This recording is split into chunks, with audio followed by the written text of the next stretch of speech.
Hello everyone, welcome to my YouTube channel. So today in this video, we'll talk about the placentation.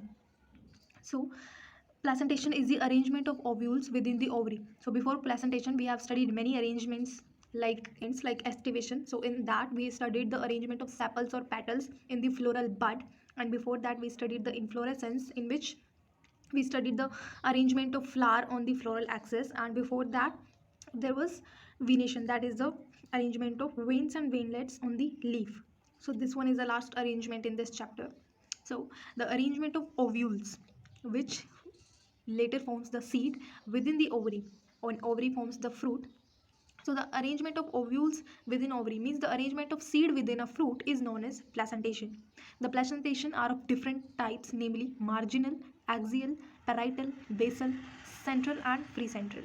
So first one is marginal. So in marginal placentation, the placenta forms a ridge along the ventral structure of the ovary, and the ovules are borne on this ridge, forming two rows as in P.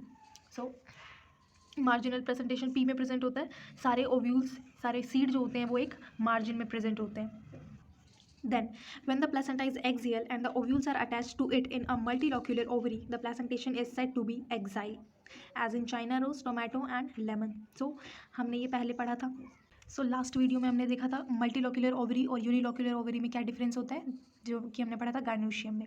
So unilocular ovary में पूरा ये septa नीचे तक नहीं होता है, लेकिन multilocular ovary में ये जो भी हमें ऊपर स्ट्रक्चर्स दिख रही हैं ओवरी की, ये नीचे तक पूरी सेपरेट होती हैं. सो अगर हम इसको ऐसे काट देते हैं तो हमें 3 चैम्बर्स दिखते हैं, एंड यूनिलोक्यूलर में सिर्फ एक ही लोक्यूल दिखता है. सो यहाँ पे हमने क्या देखा था कि एक्सियल प्लेसेंटेशन जो होता है वो मल्टीलोक्यूलर ओवरी में होता है. सो एक्सियल प्लेसेंटेशन का है एग्जांपल ये हमें मल्टीलोक्यूलर ओवरी दिख रही है, एंड इसके बीच में सेंटर में हर एक लोक्यूल में 2-2 सीड्स हैं. तो ये हो गया एक्सियल प्रेजेंटेशन. तो एक्सियल के हम एग्जांपल कैसे लर्न करेंगे. तो एक्सियल ये वर्ड किससे मिलता जुलता है, एक्साइल. सो एक्साइल हम क्या बोलते हैं, किसी को जेल में बंद कर देते हैं तो हम उसे बोलते हैं एक्साइल. सो यहाँ पे भी हमने ऐसे किया हुआ, ये एक जेल है, 3 जेल हैं यहाँ पे. तो यहाँ पे हमने हर एक जेल में 2-2 कैदियों को बंद किया हुआ है, और ये है सीड हमारे. देन फिर इसके एग्जाम्पल हम कैसे लर्न करेंगे. तो एग्जाम्पल के लिए हम क्या देख रहे हैं कि यहाँ पे हमने एक चाइना की एक लड़की को बंद किया हुआ है. ठीक है, लड़कियों को खट्टा बहुत पसंद होता है, तो ये बोल रही है कि मुझे उधर जाना है ना, इसको लेमन खाना है, और इधर की तरफ हमने रखा है tomato. So China rose, lemon और टोमेटो, ये 3 इसके एग्जाम्पल हैं. Then in the parietal placentation, the ovule develop on the inner wall of the ovary or the peripheral part.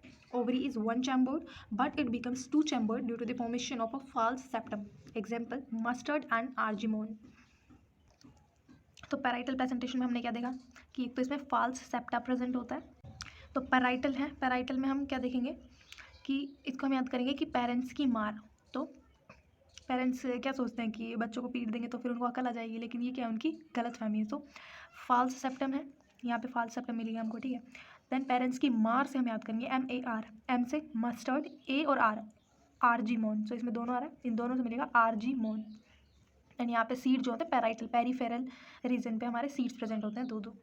Then है when the ovules are borne on the central axis and septa is absent, as in dianthus and primrose, the placentation is called free central. So जब कोई भी septa present ना हो, ना ही कोई false septa है, ना ही कोई ट्रू सेप्टा, ये यूनिलोक्यूलर ओवरी है, एंड सारे के सारे ओव्यूल्स सेंटर में प्रेजेंट होते हैं, तो हम उनको बोलते हैं फ्री सेंट्रल.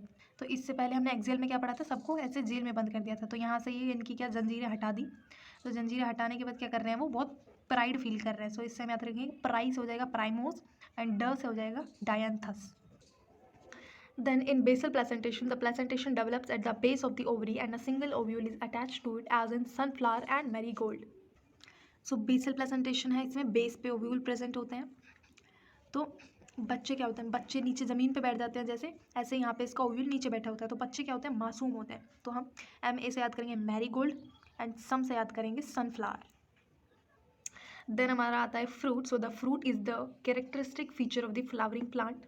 सो सारे फ्लावरिंग प्लांट्स में फ्रूट्स होते हैं, क्योंकि फ्लावर से ही फ्रूट बनता है, उसकी पत्तियां झड़ जाती हैं, और जो बीच में सेंटर में ओवरी होती है उसी से फ्रूट बनता है हमारा. इट इज़ अ मेच्योर और राइपेंड ओवरी. राइपेंड मतलब फूली हुई ओवरी जब फूल जाती है और मेच्योर हो जाती है.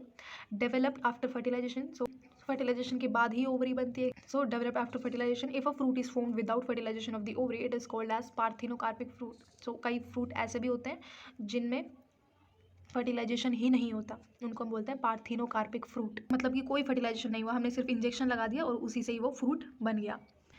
सो जैसे कि ये है मैंगो, तो मैंगो में ये हमें जो छिलका दिख रहा है ये इसका पेरिकार्प है। इसके बाद आता है मीजोकार्प, सो जिसमें ये फ्लैट और थिक स्ट्रक्चर होते हैं, हम उसको 2 टाइप्स में डिफरेंशिएट कर देते हैं, एपिकार्प और मीजोकार्प।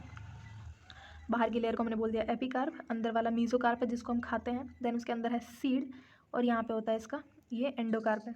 कोकोनट की अगर हम बात करें, सो कोकोनट जो पीने वाला कोकोनट होता है वो होता है ग्रीन कलर का।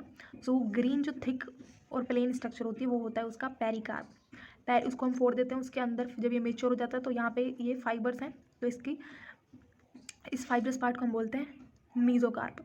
देन मीजोकार्प की हम इन फाइबर्स को भी हटा देते हैं तो हमें एक और लेयर मिलती है, हम उसको बोलते हैं एंडोकार्प। तो एंडोस्पर्म पता है हमें क्या होता है कि एंडोस्पर्म सीड को नरिशमेंट प्रोवाइड कराता है। सो हम उस एंडोस्पर्म को पीते हैं। In mango and coconut the fruit is known as drupe. So mango और कोकोनट फ्रूट को हम बोलते हैं ड्रूप, तो ये हमें याद करना है, बस इसमें एक वर्ड ही दिया हुआ है। They develop from monocarpellary superior ovary. So superior ovary हमने देखा था कि ओवरी सबसे ऊपर होती है एंड बाकी उसके पार्ट्स जो भी कैलिक्स, कोरोला, एंड्रोशियम वगैरह थे वो सब उसके नीचे होते हैं। तो सुपीरियर ओवरी को हम हाइपोगाइनस भी बोलते हैं। एंड आर वन सीडेड, तो एक ही सीड मिलता है हमें मैंगो में, कोकोनट में। In mango the pericarp is well differentiated into an outer thin epicarp and middle fleshy edible mesocarp and an inner stony hard endocarp. But in coconut which is also a drupe the mesocarp is fibrous. तो यहाँ पे हम mesocarp नहीं खाते क्योंकि वो fibrous होती है, लेकिन मैंगो में हम मीजोकार्प खाते हैं। यहाँ पे हम खाते हैं उसका सीड वाला पार्ट। तो यहाँ पे अगर हम ड्रूप का क्लासिफिकेशन देंगे तो फ्रूट जो होता है वो 3 टाइप्स का होता है, simple, aggregate and composite. Simple मतलब कि उसमें एक ही लोक्यूल होता है, तो एक लोक्यूल की 2 कंडीशंस होती है, एक तो सिंपल ओवरी प्रेजेंट हो एक ही, या फिर उसमें ओवरी का फ्यूजन प्रेजेंट हो। ओवरी तो 3 है लेकिन तीनों के तीनों फ्यूज्ड है, लोक्यूल एक ही है। देन ये सिनकार्पस ओवरी जो होती है ये भी 2 टाइप्स में डिफरेंशिएटेड होती है, फ्लैशी और ड्राई। सो जो फ्लैशी वाली ओवरी होती है उनको हम बोलते हैं ड्रूप, जो कि किससे बनती है, फॉर्म्ड फ्रॉम सुपीरियर पिस्टल या फिर सुपीरियर ओवरी, और जिनका एंडोकार्प स्टोनी होता है। तो हमने देखा मैंगो का सीड जो होता है वो स्टोनी होता है एंड कोकोनट में अगर हम उसका फाइब्रस स्ट्रक्चर हटा दें तो फिर हमको एक और स्ट्रक्चर मिलती है, वो भी स्टोन जैसी होती है, वो भी एंडोकार्प होता है। लेकिन हम इसमें खाते क्या है, सीड, जो व्हाइट वाला पार्ट होता है वो होता है उसका सीड। तो इसके एग्जाम्पल है मैंगो और कोकोनट। देन एग्रीगेट और कंपोजिट है नहीं सिलेबस में, लेकिन हम देख लेते हैं एक बार। एग्रीगेट में क्या होता है, बहुत सारी ओवरी है और अलग अलग इनके लोक्यूल्स हैं, तो यहाँ पे मल्टी लोक्यूलर कंडीशन है, तो हम इनको एपोकार्पस बोलते हैं। हमने देखा था कि ये दोनों एक साथ ऐसे खुश नहीं रहते, ये क्या बोलते हैं, एक परे हो, है ना, तो एपोकार्पस। देन हमने देखा था कि नीम की जो लीफ होती है हम उनको बोलते हैं लीफलेट्स, और पूरी की पूरी लीफ को सभी को मिला के हम उसको बोलते हैं एक लीफ। तो यहाँ पे भी ऐसे होते हैं, छोटे छोटे फ्रूट लेट्स होती है एंड इन तीनों को मिला के ये तीनों फ्रूट बनाती है एंड इनको हम बोलेंगे फ्रूटलेट, और ये पूरा फ्रूट जो होता है वो होता है फ्रूट, एग्रीगेट करके हम उसे फ्रूट बोलते हैं। एंड कंपोजिट, सो ये बनता है पेडंकल से। तो हमने देखा था कि लीफ जो होती है वो लीफ जो होती है वो अटैच होती है पेडिसल से, एंड जहाँ से फ्लावर अटैच होती है उसको हम बोलते हैं पेडंकल। तो ये क्या हो रहा है, एक डंडी है, यहाँ पे बहुत सारे फ्लावर अटैच है। अब हमें पता है फ्लावर से ही फ्रूट बनता है, तो ये क्या हो रहा है, जब बहुत सारे फ्लावर मिलके एक ही फ्रूट बना देते हैं उसको हम बोलते हैं पेडंकल। मतलब पेडंकल से डेवलप हो रहे हैं सारे फ्रूट, तो उसको हम बोलते हैं कंपोजिट फ्रूट, और इनको हम फॉल्स फ्रूट्स बोलते हैं।